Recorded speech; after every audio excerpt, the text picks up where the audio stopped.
નમસ્કાર મિત્રો, અત્યારે આપણે જોઈ રહ્યા છીએ હળોદ માર્કેટિંગ યાર્ડને. હળોદ માર્કેટિંગ યાર્ડમાં આજે કપાસમાં આગ લાગવાનો બનાવ સામે આવ્યો છે અને આજે તારીખ છે 10 અને વાગ્યા પણ છે 10:43, એટલે કે પોણા 10:30ની આજુબાજુ મેસેજ મળ્યો હતો કે માર્કેટિંગ યાર્ડમાં કપાસમાં આગ લાગી છે. અને આગ લાગતાની સાથે જ અહીંયા, કારણ કે નજીકમાં જ આ પાણીનો મારો ચલાવી શકાય તેવી ફાયરની સુવિધા છે ને, ત્યારે તેના કારણે મોટી જાનહાનિ પણ ટળી છે. પરંતુ જે પ્રકારે વાત કરવામાં હતો, હળોદ માર્કેટિંગ યાર્ડમાં હાલમાં પણ પાણીનો મારો ચલાવવામાં આવી રહ્યો છે અને આગ લાગવાનું કારણ શોધવામાં આવી રહ્યું છે. કારણ કે જ્યારે આગ લાગી છે ત્યારે 1, 2, 3, 4, 5, 6, 7, 8 ઢગલા જેટલા માં કપાસમાં આગ લાગી હોય અને થોડું ઘણું બળ્યું હોય તેવું દેખાય છે. જોકે આ આગળના ઢગલા છે તેમાં વધુ નુકસાન હશે. આગ કયા કારણે લાગી તે તપાસનો વિષય છે. પરંતુ અત્યારે આગ લાગતાની સાથે જ અહીંયા તમે જે જુઓ છો કે માર્કેટિંગ યાર્ડમાં મોટી સંખ્યામાં ખેડૂતો પહોંચ્યા છે. એટલે આપણે ખાસ તો તેને લઈને જ લાઈવ થયા છે. હળોદ માર્કેટિંગ યાર્ડમાં હાલમાં કપાસમાં આગ લાગવાનો બનાવ સામે આવ્યો છે અને તેના સીધા દ્રશ્યો આપણે જોઈ રહ્યા છીએ. જોકે આગ ઉપર કાબુ મેળવી લેવાયો છે, મોટી જાનહાની પણ ટળી છે. પરંતુ યાર્ડમાં કપાસમાં આગ લાગવાનો બનાવ સામે આવ્યો છે, તેના સીધા દ્રશ્યો આપણે જોઈ રહ્યા છીએ. મોટી સંખ્યામાં ખેડૂતો પણ પહોંચ્યા છે, જે આપણે જોઈ રહ્યા છીએ. અને સાથે જ પાણી પણ અહીંયા છે, જેને પાણીથી મારો ચલાવીને આગ પર કાબુ મેળવાયો છે. એટલે ખાસ તો હળોદ માર્કેટિંગ યાર્ડના દ્રશ્યો જુઓ છો કે કયા કારણોસર આગ લાગી તે તપાસનો વિષય છે. પરંતુ હાલ તો આગ લાગવાનો બનાવ સામે આવ્યો છે અને આગ પર કાબુ મેળવી રહ્યો છે. તેને લઈ મોટી સંખ્યામાં ખેડૂતો પણ અહીંયા પહોંચ્યા છે. ખાસ તો સૌરાષ્ટ્રમાં ગણના પાત્ર થતું આ માર્કેટિંગ યાર્ડ છે અને 30,000ની આસપાસ દરરોજ કપાસની આવક નોંધાઈ રહી છે. અને આ કપાસની આવક વચ્ચે આજે આગ લાગવાનો બનાવ સામે આવ્યો છે અને તેને લઈને વેપારીઓ અને ખેડૂતોમાં ક્યાંક ને ક્યાંક ચિંતા પણ છે. કારણ કે મહામૂલો પાક જે ખેડૂતોએ તૈયાર કરીને રાખ્યો હોય તેવા જ સમયે આગ લાગવાનો બનાવ સામે આવે. અને ખાસ તો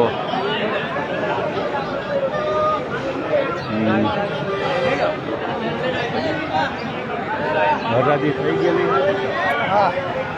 આમાં કપાસમાં હરાજી થઈ ગઈ છે અને તેને લઈને અત્યારે આપણે જોઈ પણ છીએ. આગનો વિડીયો હળગતો એનો વિડીયો નાખો ને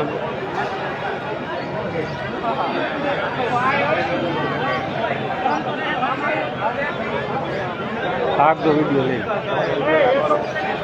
તો યાર્ડના સેક્રેટરી પણ અહીંયા પહોંચ્યા છે અને તેઓ દ્વારા પણ અહીંયા અલગ અલગ રીતે ચકાસણી કરવામાં આવી રહી છે. પરંતુ હળોદ માર્કેટિંગ યાર્ડમાં આજે આગ લાગવાનો બનાવ સામે આવ્યો છે. તેના સીધા દ્રશ્યો આપણે જોઈ રહ્યા છીએ કે જે પ્રકારે ખેડૂતો મહામૂલો કપાસ જે મહેનત કરી અને માર્કેટિંગ યાર્ડમાં પહોંચાડતા હોય ને કોઈ કારણોસર આગ લાગી છે. અને આગ લાગવાનું કારણ તો હજી કંઈ જાણવા મળ્યું નથી, પરંતુ 6 થી 7 ઢગલામાં તેની અસર દેખાય છે અને લગભગ 300 મણની આસપાસ કપાસ પણ હશે અને જેમાં ઉપર થઈ ગયો છે, એટલે અસર દેખાઈ રહી છે. ફરીને હરાજીનું કામકાજ પણ ચાલુ થઈ ગયું છે. પરંતુ આગ લાગવાનો બનાવ સામે આવ્યો છે અને હળોદ માર્કેટિંગ યાર્ડમાં અત્યારે તમે ખેડૂતો પણ જોઈ રહ્યા છો મોટી સંખ્યામાં કે તે મહારાણા પ્રતાપ શેઠ કહે છે તેમાં આગ લાગવામાં આવ્યો છે. એટલે આ અત્યારે મોટી સંખ્યામાં ખેડૂતો પણ એકઠા થઈ ગયા છે. આ તેનો સીધા દ્રશ્યો આપણે જોઈ રહ્યા છીએ હળોદ માર્કેટિંગ યાર્ડમાં.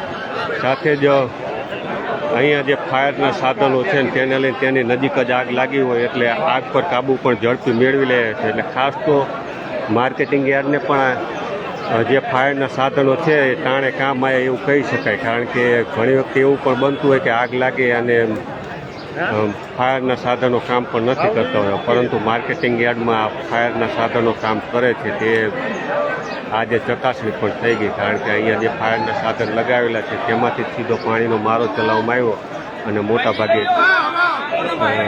આગ પર કાબુ મેળવી લેવામાં આવ્યો.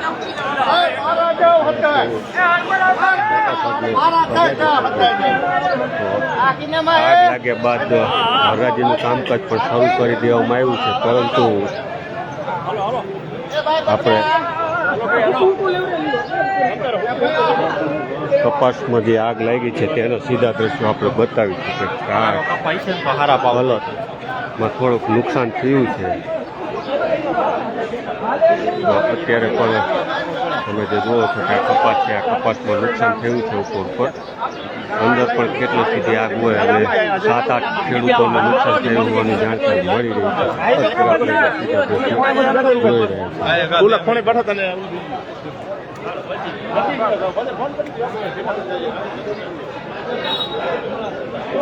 ઘનશ્યામગઢનો આ ખેડૂત છે ચંદ્રેશભાઈ રતીલા. એમના કપાસમાં આગ લાગી છે. આ 7-8 ઢગલામાં આગ લાગી છે અને કપાસમાં નુકસાન થયું છે. જોકે હવે આગળની શું રણનીતિ ઘડાશે તે જોઈશું આપણે.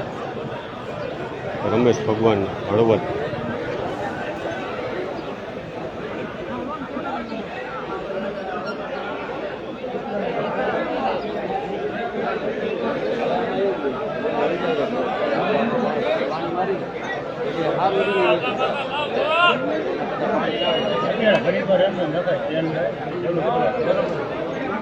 અને જે પ્રકારે અત્યારે આપણે જોઈએ છીએ કે કપાસમાં નુકસાન થયું છે અને આગ લાગવાનો બનાવ સામે આવ્યો છે, તેને લઈ ખેડૂતો પણ મોટી સંખ્યામાં માર્કેટિંગ યાર્ડ પાસે પહોંચે છે. યાર્ડની હરાજી પણ શરૂ થઈ ગઈ છે, પરંતુ ખેડૂતના 7 થી 8 ઢગલામાં નુકસાન થયું હોવાની અત્યારે જાણકારી મળી રહી છે.